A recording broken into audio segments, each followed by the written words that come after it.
This is the second video on the Brook, and before moving on, I would like to briefly summarize the first two stanzas of the poem.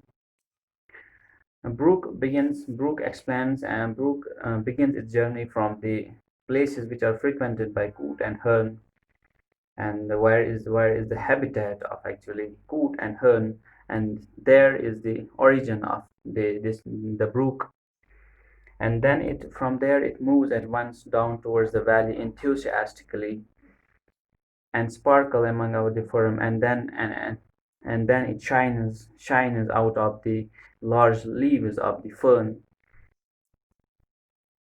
and it moves down the valley, making noise, and on its journey it crosses many hills, many mountains, and it moves gently between the narrow edges of the mountains, and and on its way it crosses many villages and a town, and it crosses many bridges, and at last it crosses the Phillips farm, that's actually the croplands, and then it actually makes it to the river.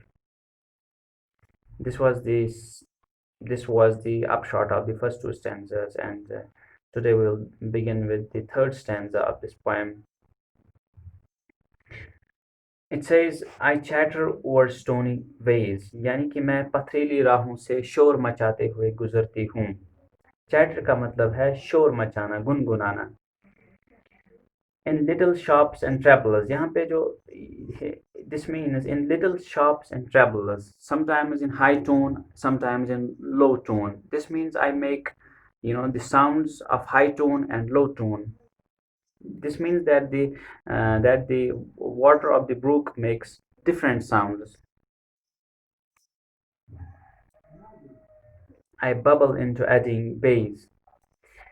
यहाँ पे word use किया गया है adding beige. Adding beige कहते हैं जो जो जो नदी के किनारे पे कर्व्स होती हैं, और जब ये उन कर्व्स में घुसती है तो ये गोल गोल घूमने लगती है, और वहां पे बबल्स उठते हैं. I bubble into the adding bays. आई babble on the pebbles. Pebbles कहते हैं जो गोल, the round and smooth stones.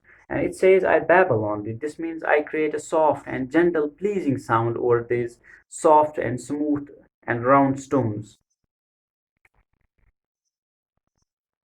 With many a curve my banks I fret, and when I pass the curves on my banks, the curves, it's the curves on the banks of the river. I fret, I kind of, I am not able to relax on the curves of my banks, and I create a little bit unpleasing sound there. By many a field and fallow, and I pass through many meadows, the large grasslands and fallow and the uncultivated lands, and many a fairy foreland set. And then finally I reach the foreland. Foreland is the land just before the merging point, and merging point is where it meets with the river. And when it reaches the foreland, and the poet has described it as the fairy foreland. This means there are, actually a fairy foreland. A fairy because of the flowers and the greenery found and on that foreland. And it says, and many a fairy foreland set, and when I reach that beautiful land just before the river, with willow, weed, and mallow. And willow, weed, and mallow, these are the kinds of plants that are found on that fairy foreland. And then it says, I chatter as I flow. I go on musically, singingly. I create different sounds. I create sounds of different pitches to join the brimming river, and I move on to join the river that's full of water. For men may come and men may go, but I go on forever. And it says again the alliteration, for men may come and men may go, that that people come and go, but I go on forever. This means man is mortal and the nature is eternal. And from now on, we will see in the next video.